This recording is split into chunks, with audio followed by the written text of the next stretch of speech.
বিমান হামলার মধ্যে ইরানের স্থল অভিযানের ছক কষছে যুক্তরাষ্ট্র। সামরিক কারখানা ও বিশ্ববিদ্যালয় লক্ষ্য করে ইসরায়েলের আক্রমণ, আইআরজিসির পাল্টা ক্ষেপণাস্ত্র হামলায় আহত শতাধিক।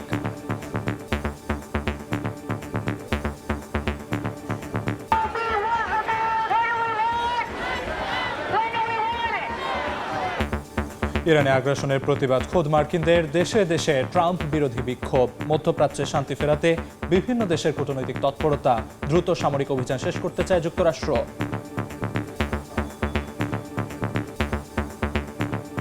We've accomplished all of our military objectives. The president's going to keep at it for a little while longer to ensure that once we leave, we don't have to do this again for a very, very long time. We're going to be out of there soon, and gas prices are going to come back down.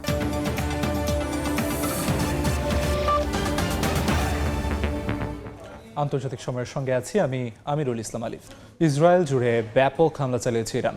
আইআরজিসির ক্ষেপণাস্ত্রের আঘাতে শতাধিক সাধারণ মানুষ আহত হয়েছেন, ক্ষয়ক্ষতি হয়েছে বিভিন্ন স্থাপনার। তেহরানের পক্ষে হামলা অব্যাহত রেখেছে হিজবুল্লাহ ও হাউথি। জবাবে ইরানের সামরিক শিল্প কারখানা, নৌ সরঞ্জাম উৎপাদন কেন্দ্র ও পানি শোধনাগারে আক্রমণ করেছে যুক্তরাষ্ট্র ও ইসরায়েল। ইরানে কয়েক সপ্তাহের জন্য স্থল অভিযানের প্রস্তুতি নিচ্ছে মার্কিন সমর দফতর পেন্টাগন।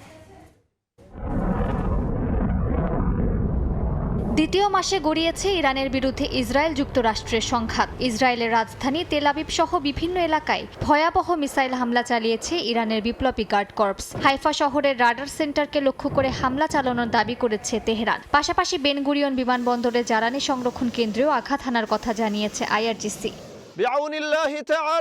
যুক্তরাষ্ট্র ইসরায়েলের বিরুদ্ধে ইরানের পাশে দাঁড়িয়েছে হিজবুল্লাহ ও হাউথি। ইসরায়েলের দক্ষিণাঞ্চলে দ্বিতীয় দফায় হামলার দাবি করেছে ইয়েমেনের হাউথি বিদ্রোহীরা। একই দিনে ইরানের সামরিক বাহিনী ও লেবাননের সশস্ত্র গোষ্ঠী হিজবুল্লাহ একযোগে ইসরায়েলের দিমোনা পারমাণবিক কেন্দ্রের আশপাশে থাকা ইসরায়েলি বাহিনীকে লক্ষ্য করে ব্যাপক হামলা চালায়। জবাবে ইরান ও লেবাননের বিভিন্ন স্থানে হামলা চালিয়েছে ইসরায়েলি সামরিক বাহিনী। ইরানের খুজেস্তানের গুরুত্বপূর্ণ পানি শোধনাগার ও একটি বিশ্ববিদ্যালয়ে আঘাত হানার দাবি করেছে তেল আবিব। জবাবে ইসরায়েল ও যুক্তরাষ্ট্রের বিভিন্ন বিশ্ববিদ্যালয়ে হামলার হুমকি দিয়েছে ইরান। তেহরান, তাবরিজ, বুশেহর সহ একাধিক শহরে অব্যাহত বিমান হামলায় সামরিক শিল্প কারখানা, নৌ সরঞ্জাম উৎপাদন কেন্দ্র ক্ষতিগ্রস্ত হয়েছে বলে জানা গেছে। এছাড়া লেবাননের রাজধানী বৈরুত সহ টাইয়ার এলাকায় ব্যাপক ধ্বংসযজ্ঞ চালিয়েছে নেতানিয়াহু বাহিনী। এর মধ্যেই যুক্তরাষ্ট্রের প্রতিরক্ষা সদর দফতর পেন্টাগনের নতুন পদক্ষেপের অংশ হিসেবে হাজার হাজার মার্কিন নৌ ও মেরিন সেনা মধ্যপ্রাচ্যে পৌঁছেছেন। পেন্টাগনের পক্ষ থেকে ইরানে কয়েক সপ্তাহের জন্য স্থল অভিযান পরিচালনার জোর প্রস্তুতি নেওয়া হচ্ছে বলে জানিয়েছে ওয়াশিংটন পোস্ট। যদিও মার্কিন ভাইস প্রেসিডেন্ট জেডি ভ্যান্স দ্রুতই যুদ্ধ থেকে বের হয়ে আসার ইঙ্গিত দিয়েছেন। We've accomplished all of our military objectives. The president's going to keep at it for a little while longer to ensure that once we leave, we don't have to do this again for a very, very long time. We're going to be out of there soon, and gas prices are going to come back down. এদিকে চলমান সংঘাত বন্ধে মধ্যপ্রাচ্যের দেশগুলোর সঙ্গে বৈঠক আয়োজনের ঘোষণা দিয়েছে পাকিস্তান। এর মধ্যেই বৈঠকে যোগ দিতে ইসলামাবাদে পৌঁছেছেন সৌদি আরব, তুরস্ক ও মিশরের পররাষ্ট্রমন্ত্রী। মালিহা সুহরওয়ার্দী, সময় সংবাদ। ইরানে হামলার প্রতিবাদে যুক্তরাষ্ট্র জুড়ে ট্রাম্প বিরোধী ব্যাপক বিক্ষোভ হয়েছে। মার্কিন প্রশাসনের নীতির বিরুদ্ধে শনিবার নিউ ইয়র্ক, লস অ্যাঞ্জেলেস এবং ওয়াশিংটন ডিসি সহ বড় শহরগুলোর রাজপথে নামেন হাজার হাজার মানুষ। যুক্তরাষ্ট্রের পাশাপাশি এদিন ইউরোপের কয়েকটি দেশেও মার্কিন প্রেসিডেন্টের বিরোধিতায় বিক্ষোভ সমাবেশ হয়েছে। মার্কিন প্রেসিডেন্ট ডোনাল্ড ট্রাম্প দ্বিতীয় দফায় ক্ষমতায় আসার পর তৃতীয়বারের মতো নো কিংস বিক্ষোভ অনুষ্ঠিত হচ্ছে। আয়োজকদের তথ্য অনুযায়ী যুক্তরাষ্ট্রের 50টি অঙ্গরাজ্যে 3200টিরও বেশি কর্মসূচি নেওয়া হয়েছে। নিউ ইয়র্ক, লস অ্যাঞ্জেলেস ও ওয়াশিংটনের মতো বড় শহরগুলোতে বড় সমাবেশ হচ্ছে। তবে মোট কর্মসূচির 2/3 হচ্ছে ছোট শহর ও শহরের বাইরে। পাশাপাশি রোম, প্যারিস ও বার্লিনেও একই ধরনের কর্মসূচি চলছে। স্থানীয় সময় শনিবার ফিলাডেলফিয়ার শত শত মানুষ রাস্তায় নেমে মিছিল করেন। সিটি হলের সামনে বড় সমাবেশ হয় এবং শহরের বিভিন্ন সড়কে বিক্ষোভকারীরা মিছিল করেন। আয়োজকরা বলছেন এটি যুক্তরাষ্ট্রের ইতিহাসে সবচেয়ে বড় একদিনের শান্তিপূর্ণ বিক্ষোভ হতে পারে। ওয়াশিংটন ডিসিতে বিক্ষোভকারীরা লিঙ্কন মেমোরিয়াল সহ গুরুত্বপূর্ণ স্থানে জড়ো হন। তারা ট্রাম্পের প্রতিকৃতি ও প্রতীকী ভাস্কর্য বহন করেন এবং বিভিন্ন স্লোগান দেন। বিক্ষোভের একটি বড় কারণ ইরান ঘিরে যুক্তরাষ্ট্র ও ইসরায়েলের সামরিক অভিযান। প্রায় 4 সপ্তাহ ধরে চলা এই সংঘাতের বিরুদ্ধেও সবাই প্রতিবাদ জানান। আয়োজকরা এটিকে একটি বড় জনমত তৈরির প্রচেষ্টা হিসেবে দেখছেন। শুধু যুক্তরাষ্ট্র নয়, আন্দোলন ছড়িয়ে পড়েছে আন্তর্জাতিক পর্যায়েও। স্পেনের মাদ্রিদে পুয়ের্তো দেল সলে প্রায় 100 মার্কিন নাগরিক বিক্ষোভে অংশ নেন। তারা আইস আউট ও নো টাইরেন্টস স্লোগান দিয়ে ট্রাম্প প্রশাসনের সমালোচনা করেন। বিক্ষোভকারীরা অভিযোগ করেন এসব নীতি স্বৈরাচারী এবং সাধারণ মানুষের স্বার্থবিরোধী। সাদিয়া তাসনিম, সময় সংবাদ। ইরান জুড়ে ইসরায়েল যুক্তরাষ্ট্রের যৌথ হামলার জেরে রণক্ষেত্রে পরিণত হয়েছে মধ্যপ্রাচ্য। এমন পরিস্থিতিতে আন্তর্জাতিক পরমাণু অস্ত্র বিস্তার রোধ চুক্তি বা এনপিটি থেকে বেরিয়ে যাওয়ার হুঁশিয়ারি দিয়েছেন ইরানি রাজনীতিবিদরা। সম্প্রতি দেশটির পার্লামেন্টে এ সংক্রান্ত একটি বিল উত্থাপন করা হয়েছে। এটি পাশ হলে আন্তর্জাতিক পরমাণু বিধিনিষেধের তোয়াক্কা করবে না ইরান। ইরানের বিভিন্ন পারমাণবিক স্থাপনার কাছে মার্কিন ও ইসরায়েলি বাহিনীর বিমান হামলা আন্তর্জাতিক মহলে চরম উদ্বেগ সৃষ্টি করেছে। হামলার কারণে বড় ধরনের তেজস্ক্রিয় দুর্ঘটনার ঝুঁকি বাড়িয়ে দিচ্ছে। দেশটির বিদ্যুৎ ও ইস্পাত শিল্পকে লক্ষ্য করে চালানো এই হামলায় ক্ষতিগ্রস্ত হচ্ছে ইরানের অর্থনীতি। বিশেষ করে ইস্পাহান ও আহভাজের বিশাল ইস্পাত কারখানাগুলো বন্ধ হয়ে যাওয়ায় হাজার হাজার মানুষের কর্মসংস্থান এখন হুমকির মুখে। এমন পরিস্থিতিতে পরমাণু চুক্তি নিয়ে নতুন করে ভাবছে ইরান। ইরানে মার্কিন ও ইসরায়েলি আগ্রাসনের জেরে ক্ষুব্ধ দেশটির রাজনীতিবিদরা। তারা সাফ জানিয়েছেন পরমাণু অস্ত্র বিস্তার রোধ চুক্তি বা এনপিটি বর্তমানে ইরানের জন্য অর্থহীন হয়ে পড়েছে। দেশটির জাতীয় নিরাপত্তা কমিশনের মুখপাত্র ইব্রাহিম রেজাইর অভিযোগ, এই চুক্তি ইরানকে কোনো সুরক্ষাই দিতে পারেনি। ফলে পার্লামেন্টে এনপিটি থেকে নাম প্রত্যাহারের একটি বিশেষ বিল উত্থাপন করা হয়েছে, যা পাশ হলে ইরান আর আন্তর্জাতিক পরমাণু বিধিনিষেধের তোয়াক্কা করবে না। আন্তর্জাতিক পরমাণু শক্তি সংস্থা বা আইএই এর ভূমিকা নিয়েও ক্ষোভ উগরে দিয়েছে তেহরান। সংস্থাটির প্রধান রাফায়েল গ্রোসিকে ইরানে চলমান আগ্রাসনের অংশীদার হিসেবে আখ্যায়িত করেছেন দেশটির শীর্ষস্থানীয় কর্মকর্তারা। তাদের অভিযোগ, গ্রোসির রাজনৈতিক উদ্দেশ্য প্রণোদিত রিপোর্ট শত্রুদের ইরানি পরমাণু স্থাপনায় হামলা চালাতে উৎসাহিত করছে, যা পুরো অঞ্চলকে পারমাণবিক যুদ্ধের দিকে ঠেলে দিতে পারে বলে আশঙ্কা করা হচ্ছে। যদিও ইরান বলছে এনপিটি থেকে বেরিয়ে যাওয়ার অর্থ এই নয় যে তারা পারমাণবিক অস্ত্র তৈরির দিকে এগোচ্ছে, বরং এর মূল উদ্দেশ্য হলো আন্তর্জাতিক পরমাণু শক্তি সংস্থার পরিদর্শকদের ছদ্মবেশে ইরানের ভেতরে যুক্তরাষ্ট্র এবং ইসরায়েলি শাসক গোষ্ঠীর অব্যাহত গোয়েন্দাগিরি বন্ধ করা। ফারহাদ চৌধুরী, সময় সংবাদ। মধ্যপ্রাচ্য যুদ্ধের মাঝখানে পিছু হটতে বাধ্য হল যুদ্ধ বিমানবাহী মার্কিন রণতরী ইউএসএস জেরাল্ড আর ফোর্ড। মেরামতের জন্য সবচেয়ে আধুনিক যুদ্ধজাহাজ ভিড়েছে ক্রোয়েশিয়ার স্প্লিট বন্দরে। দীর্ঘ 9 মাসের মোতায়েন আগুন ও প্রযুক্তি ত্রুটির পর এই বিশাল রণতরী এখন সাময়িক বিরতিতে। যুক্তরাষ্ট্রের সর্বাধুনিক ও বিশ্বের বৃহত্তম aircraft carrier USS Gerald R Ford ক্রোয়েশিয়ার স্প্লিট বন্দরে নোঙর করেছে মেরামত ও রক্ষণাবেক্ষণের জন্য। এর আগে জাহাজটি লোহিত সাগরে ইরানের বিরুদ্ধে অপারেশন এপিক ফিউরিতে অংশ নেয়।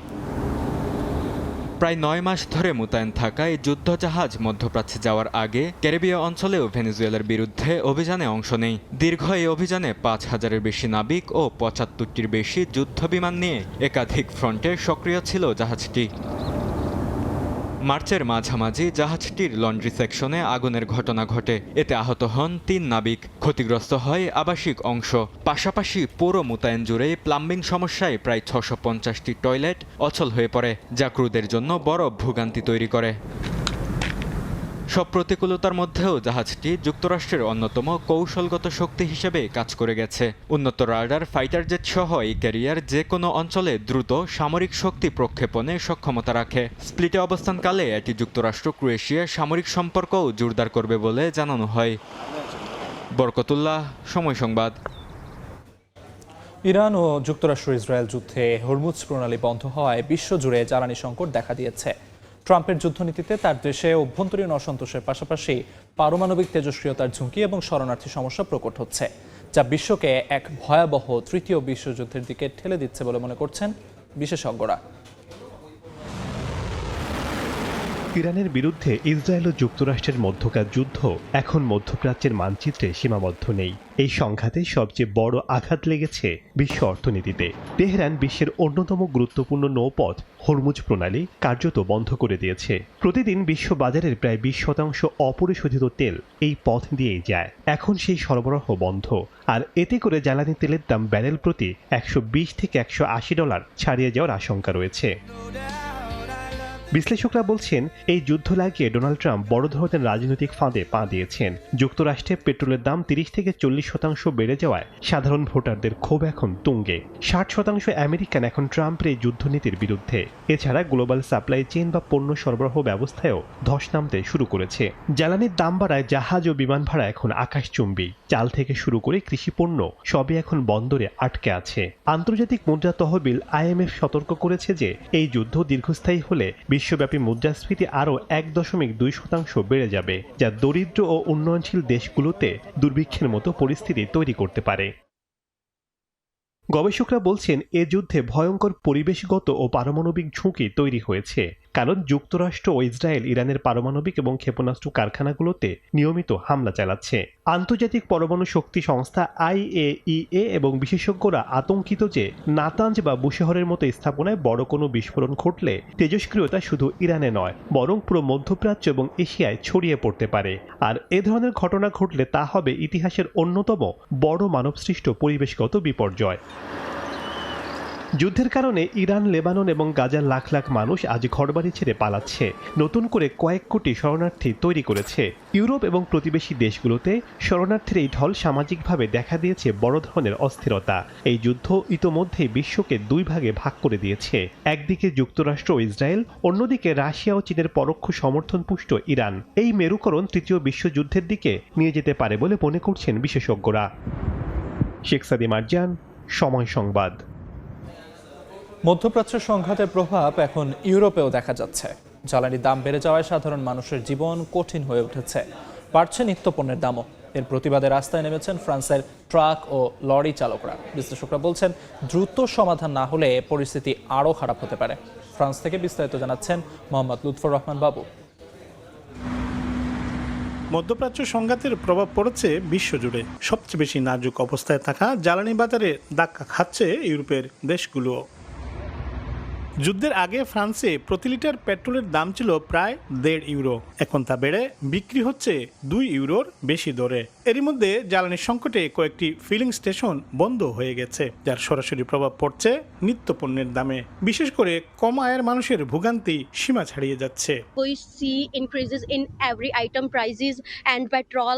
When we go to the market, we see every item is increased and it's really problem. জ্বালানি তেলের প্রভাব পড়ার কারণে আমাদের এই নিত্য প্রয়োজনীয় জিনিসেরও ব্যাপক দাম বৃদ্ধি হয়েছে। কিছু কিছু জিনিস সেখানে দেখা গেছে আমাদের মূল্য এগুলো ডাবল হয়ে গেছে এবং অন্যান্য জিনিসপত্র তুলনামূলকভাবে ব্যাপক হারে বৃদ্ধি পাইছে এবং সেক্ষেত্রে আমরা যারা ব্যবসা বাণিজ্য করি সেখানে ব্যবসারও ব্যাপক প্রভাব পড়েছে। এদিকে মূল্য বৃদ্ধিতে ফ্রান্সের এরই মধ্যেই শুরু হয়েছে প্রতিবাদ। রাজপথে নেমে এসেছেন ট্রাক ও লরি চালকরা। লিয়ন সহ বিভিন্ন শহরে মহাসড়ক অবরোধ করা হয়েছে। লিফলেটও বিতরণ করেন আন্দোলনকারীরা। দ্রুত জ্বালানি সংকটের সমাধান না হলে পরিস্থিতি আরও খারাপ হতে পারে বলে আশঙ্কা বিশ্লেষকের। সংঘাতের একটি বড় প্রভাব পড়েছে হরমুজ প্রণালীতে, যা বিশ্ব জ্বালানি সরবরাহের অন্যতম গুরুত্বপূর্ণ পথ। এখন এই পথ প্রায় অচল হয়ে পড়ায় বিশ্বে জ্বালানি তেলের বাজারে অস্থিরতা তৈরি হয়েছে, ব্যাপকভাবে দাম বেড়েছে। বিশ্লেষকরা বলছেন দ্রুত এই সংঘাতের সমাধান না হলে জ্বালানি তেলের দাম আরও বাড়তে পারে, যার প্রভাব গিয়ে পড়বে সরাসরি সাধারণ মানুষের উপর। ফ্রান্স প্যারিস থেকে মোহাম্মদ লুৎফর রহমান বাবু, সময় সংবাদ। আন্তর্জাতিক সময় আরও থাকছে। ইউরোপ যাত্রায় আবারও সলিল সমাধি। খাদ্যের অভাবে ভূমধ্যসাগরের মৃতদের 10 জনই সুনামগঞ্জের। প্রিয়জনকে হারিয়ে দিশেহারা স্বজনরা। ইরান যুদ্ধের প্রভাবে এলপিজি সংকটে পড়েছে ভারতের বিভিন্ন অঞ্চল। রাতভর লাইনে দাঁড়িয়েও মিলছে না সিলিন্ডার। তবে ব্যবসায়ীরা বলছেন কালো বাজারের উদ্দেশ্যে বেশি পরিমাণ মজুত করতে চাইছে কিছু অসাধু। সরকার বলছে দেশে জ্বালানি ঘাটতি নেই। তীব্র এলপিজি সংকটে ভারতের বিভিন্ন অঞ্চল। ঘন্টার পর ঘন্টা লাইনে দাঁড়িয়ে থেকেও মিলছে না গ্যাসের সিলিন্ডার। স্থানীয় সময় শনিবার মহারাষ্ট্রের ভিওয়ান্ডি শহরে একটি এলপিজি ডিলারশিপের সামনে রাতভর লাইনে দাঁড়িয়ে থাকতে দেখা যায় বাসিন্দাদের। অন্য শহর থেকে কাজ করতে আসা শ্রমিকরা গ্যাসের সংকটে রান্না করতে পারছেন না। এ অবস্থায় ফিরে যাচ্ছেন নিজের শহরে। একই চিত্র দেখা গেছে দিল্লির বিভিন্ন অংশেও।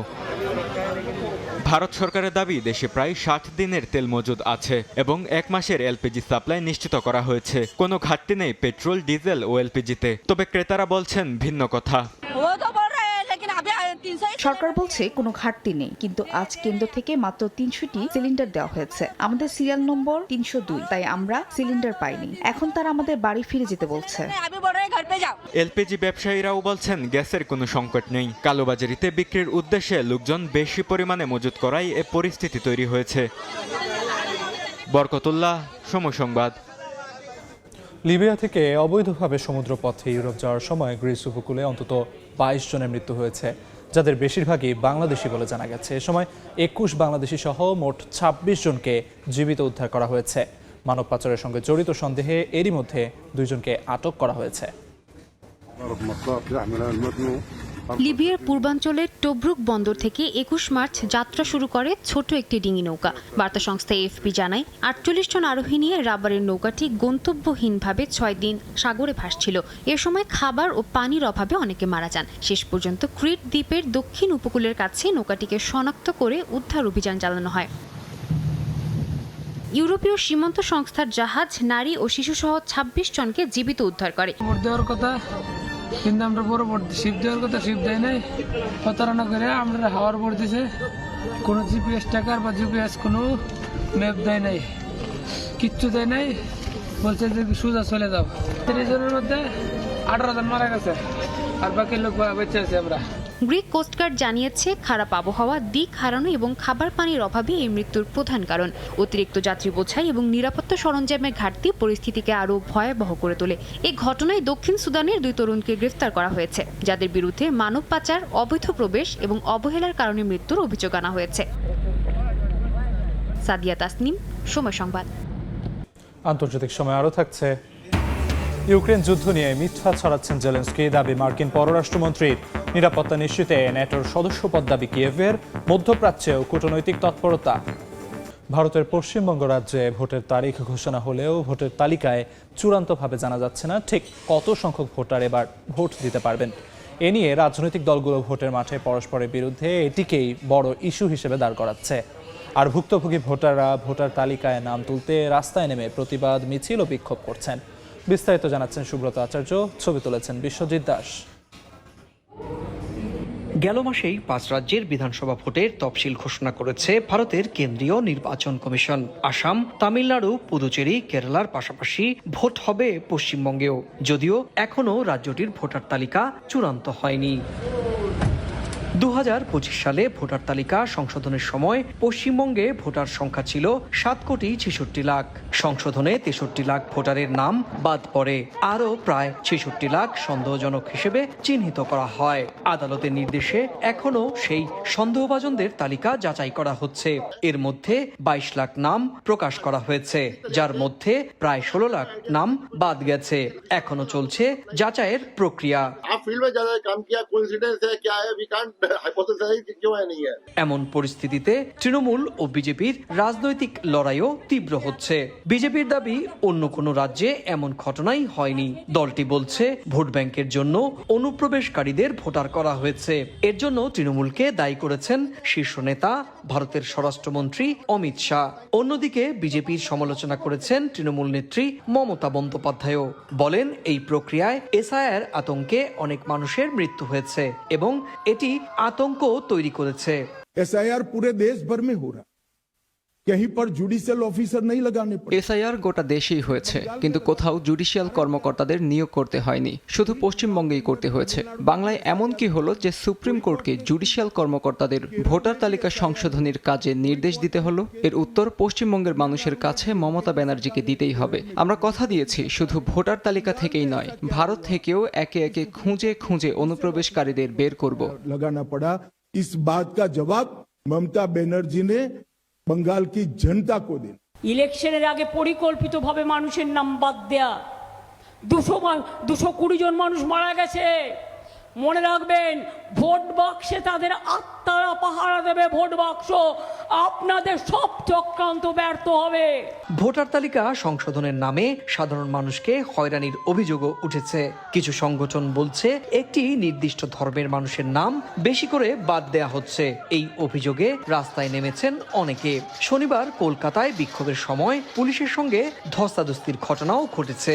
এই ভোটটা বাংলার এবং বাঙালির ভোট, ফলে বাংলার মানুষ এই ভোটে বিজেপি এবং নির্বাচন কমিশন যে অত্যাচার করলো তার বিরুদ্ধে রায় দেবে। ভীষণভাবে যাদের নিরপেক্ষ থাকার কথা তারা নিরপেক্ষতা অবলম্বন করছে না। নির্বাচন কমিশনের তথ্য বলছে 2025 সালের ভোটার তালিকা থেকে এখনো পর্যন্ত প্রায় 76 লাখ মানুষের নাম বাদ পড়েছে। আগামী 23 ও 29 এপ্রিল রাজ্য জুড়ে 2 দফায় ভোট গ্রহণ হবে। এর আগে আরো 20 থেকে 25 লাখ নাম বাদ পড়তে পারে। সুব্রত আচার্য, সময় সংবাদ, ভারত। ইউক্রেনে রুশ হামলায় 2 জন নিহত হয়েছেন, আহত হয়েছেন 11 জন। এদিকে যুক্তরাষ্ট্রকে নিয়ে ইউক্রেনের প্রেসিডেন্ট ভলোদিমির জেলেনস্কি মিথ্যা তথ্য ছড়াচ্ছেন বলে অভিযোগ তুলেছেন মার্কিন পররাষ্ট্রমন্ত্রী মার্কো রুবিও। এই অবস্থায় নিরাপত্তা উদ্বেগ কাটাতে ন্যাটোর সদস্যপদ দাবি করছেন জেলেনস্কি। মধ্যপ্রাচ্যেও কূটনৈতিক তৎপরতা বাড়িয়েছেন তিনি। ইউক্রেনের ওডেসা শহরে রাশিয়ার রাতভর ড্রোন হামলায় বেশ কয়েকজন হতাহতের খবর পাওয়া গেছে। প্রেসিডেন্ট ভলোদিমির জেলেনস্কি জানান, এক রাতেই 60টির বেশি ড্রোন দিয়ে হামলা চালানো হয়। এতে আবাসিক ভবন, হাসপাতাল, বন্দর ও গুরুত্বপূর্ণ অবকাঠামো ক্ষতিগ্রস্ত হয়। এই পরিস্থিতির মধ্যেই যুক্তরাষ্ট্র ও ইউক্রেনের মধ্যে উত্তেজনা বেড়েছে। মার্কিন পররাষ্ট্রমন্ত্রী মার্কো রুবিও অভিযোগ করেছেন, জেলেনস্কি যুক্তরাষ্ট্রের অবস্থান নিয়ে ভুল তথ্য দিচ্ছেন। জেলেনস্কি দাবি করেছিলেন যুক্তরাষ্ট্র তাকে ডনবাস ছেড়ে দেওয়ার চাপ দিচ্ছে। তবে রুবিও তা সরাসরি অস্বীকার করে বলেন, যুদ্ধ শেষ না হলে কোনো নিরাপত্তা নিশ্চয়তা কার্যকর হবে না। এদিকে ইরানে যুক্তরাষ্ট্র ও ইসরায়েলের সামরিক অভিযানের প্রভাব পড়ছে ইউক্রেনের ওপরও। কিয়েভ আশঙ্কা করছে যুক্তরাষ্ট্র তার সামরিক সহায়তা কমিয়ে মধ্যপ্রাচ্যে বেশি মনোযোগ দিতে পারে। এর মধ্যে ক্ষেপণাস্ত্র সংকটের আশঙ্কার কথা জানিয়েছে ইউক্রেন। ন্যাটোর তথ্য অনুযায়ী ইউরোপের দেশগুলোর প্রতিরক্ষা ব্যয় বাড়ালেও প্রয়োজনীয় অস্ত্রের ঘাটতি এখনও রয়েছে। নিরাপত্তা নিয়ে উদ্বেগ থেকে জেলেনস্কি আবারও ন্যাটো সদস্যপদ বা পারমাণবিক অস্ত্রের দাবি তুলেছেন।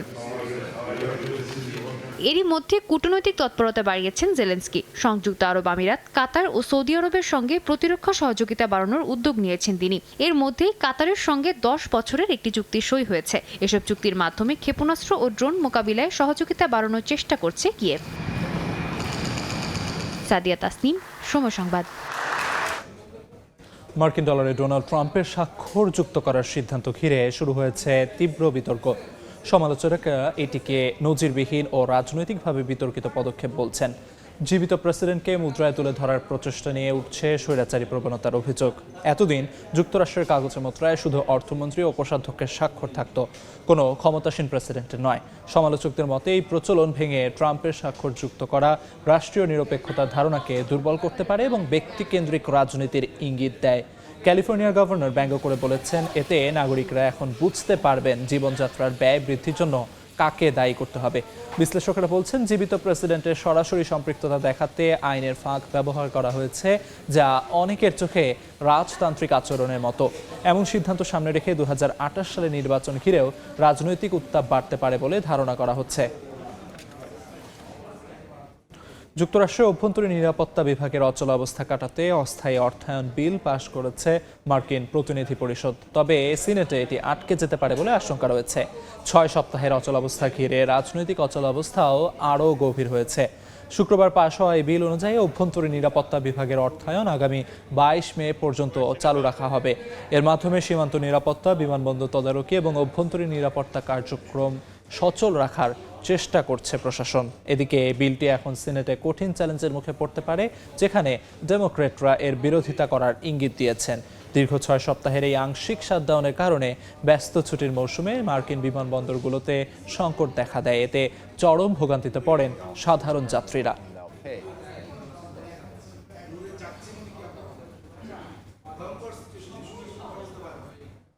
পাকিস্তানের সঙ্গে ঋণ চুক্তিতে পৌঁছেছে আন্তর্জাতিক মুদ্রা তহবিল IMF। স্টাফ লেভেল চুক্তির মাধ্যমে দেশটি পেতে যাচ্ছে প্রায় $120 কোটি ঋণের কিস্তি। মূলত অর্থনৈতিক স্থিতিশীলতা বজায় রাখতে এবং সংস্কার কর্মসূচি এগিয়ে নিতেই এই বিশাল অঙ্কের অর্থ ছাড়ের সিদ্ধান্ত নিয়েছে সংস্থাটি। IMF জানিয়েছে, বর্ধিত তহবিল সুবিধা বা EFF এবং RSF প্রকল্পের আওতায় এই ঋণ দেওয়া হচ্ছে। তবে চূড়ান্ত অর্থ ছাড়ের আগে IMF এর নির্বাহী বোর্ডের অনুমোদনের প্রয়োজন হবে। পাকিস্তান সরকার এবং IMF এর প্রতিনিধিরা 2026-27 অর্থ বছরের বাজেট রূপরেখা এবং কর আদায়ের লক্ষ্যমাত্রা নিয়ে ঐকমত্যে পৌঁছানোর পরই এই চুক্তি সই হয়।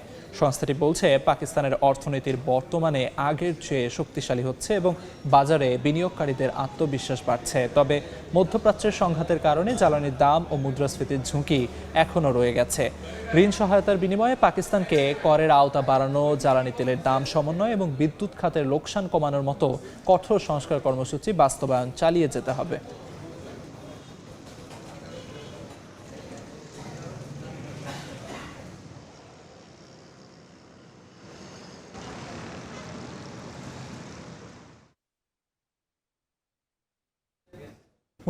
সাল থেকে 3 দশকে বিশ্ব অর্থনীতিতে সবচেয়ে বড় ক্ষতির পেছনে অন্যতম দায়ী দেশ যুক্তরাষ্ট্র। গবেষণা বলছে এই ক্ষতির প্রায় 1/4 শুধু যুক্তরাষ্ট্রকেই হজম করতে হয়েছে। তবে সবচেয়ে বেশি ভুক্তভোগী হয়েছে দরিদ্র দেশগুলো, যেখানে ভারতের ক্ষতি প্রায় $50,000 কোটি এবং ব্রাজিলের ক্ষতি $33,000 কোটি।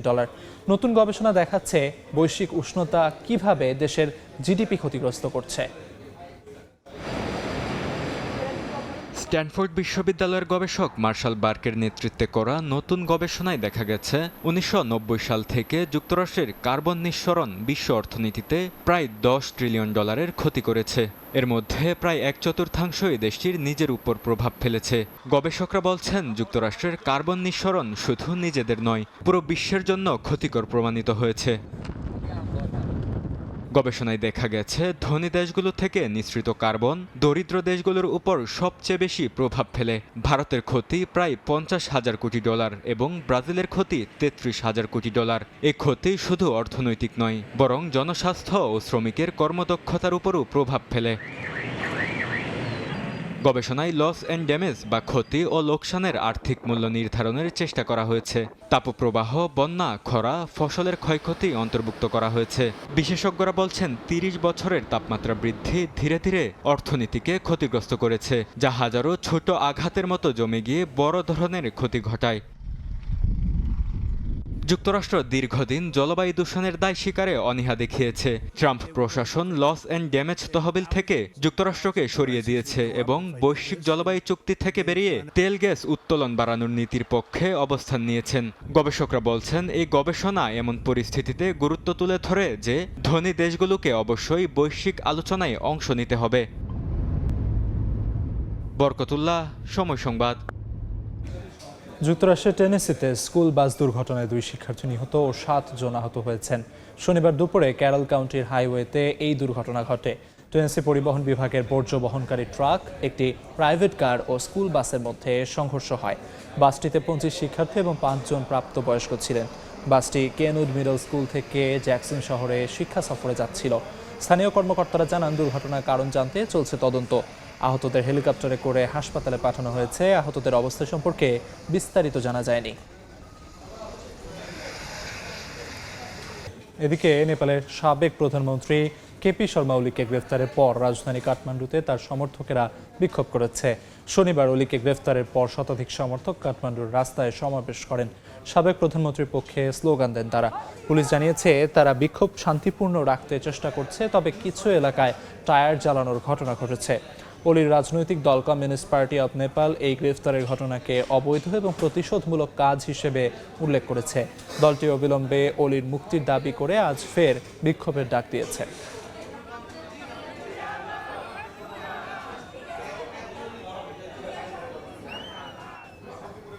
ভারতের দিল্লিতে নতুন আন্তর্জাতিক বিমানবন্দর উদ্বোধন করেছেন প্রধানমন্ত্রী নরেন্দ্র মোদী।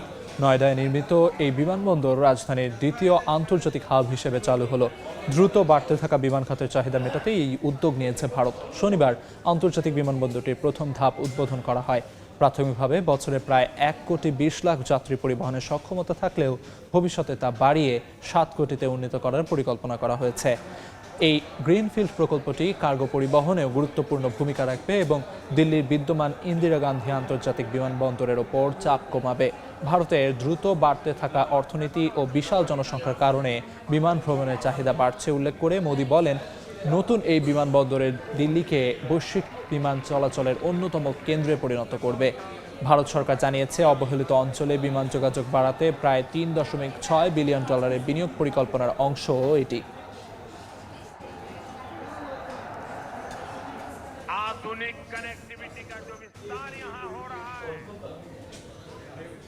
16 বছরের কম বয়সীদের জন্য সামাজিক যোগাযোগ মাধ্যমে নিষেধাজ্ঞা কার্যকর করেছে ইন্দোনেশিয়া। নতুন এই নীতি নিয়ে তরুণদের মধ্যে দেখা দিয়েছে মিশ্র প্রতিক্রিয়া। কেউ সমর্থন জানালেও অনেকেই তুলেছেন অধিকার ও বাস্তব প্রয়োগ নিয়ে প্রশ্ন। নতুন নীতিমালা অনুযায়ী 16 বছরের নিচের ব্যবহারকারীদের সামাজিক যোগাযোগ মাধ্যমের অ্যাকাউন্টে ধাপে ধাপে নিষ্ক্রিয় করা শুরু হয়েছে। তবে কিভাবে বয়স যাচাই করা হবে বা বিদ্যমান অ্যাকাউন্টগুলো কিভাবে বন্ধ করা হবে সে বিষয়ে স্পষ্ট নির্দেশনা দেয়নি দেশটির সরকার। জাকার্তার কিশোর শিক্ষার্থী বলছে, অল্প বয়সীদের সুরক্ষার জন্য এই পদক্ষেপ ভালো হলেও 14 থেকে 15 বছর বয়সীদের পড়াশোনার প্রয়োজনে সামাজিক মাধ্যম ব্যবহারের বিষয়টি বিবেচনায় নেওয়া উচিত। অন্যদিকে বিশেষজ্ঞরা সতর্ক করছেন, এই নীতি শিশুদের ডিজিটাল অধিকার ক্ষুণ্ণ করতে পারে।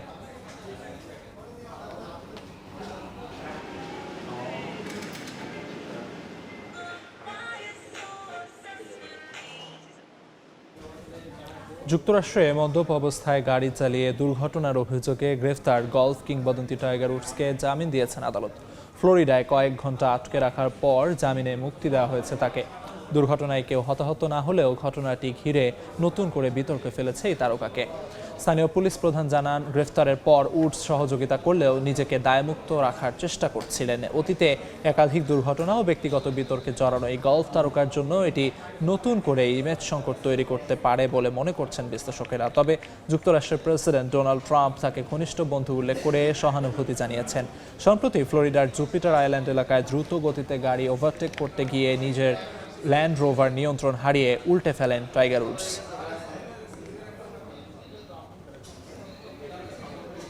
আন্তর্জাতিক সময়ের শীর্ষ সংবাদগুলো জানিয়ে দিচ্ছি আরেকবার। ইরানের স্থল অভিযানের প্রস্তুতি যুক্তরাষ্ট্রে, তেহরান তেল আবিব পাল্টাপাল্টি হামলা অব্যাহত। আগ্রাসনের প্রতিবাদে যুক্তরাষ্ট্রের বিভিন্ন শহরে ট্রাম্প বিরোধী বিক্ষোভ। ইউরোপ যাত্রায় আবার সলিল সমাধি, খাদ্যের অভাবে ভূমধ্যসাগরে মৃতদের 10 জনই সুনামগঞ্জের। গ্রিসের সহায়তায় জীবিতদের দেশে ফেরানোর চেষ্টা চলছে, জানালেন প্রতিমন্ত্রী। এবং ইউক্রেন যুদ্ধ নিয়ে মিথ্যা ছড়াচ্ছেন জেলেনস্কি, দাবি মার্কিন পররাষ্ট্রমন্ত্রীর। নিরাপত্তা নিশ্চিতে ন্যাটোর সদস্যপদ দাবি কিয়েভের, মধ্যপ্রাচ্যেও কূটনৈতিক তৎপরতা।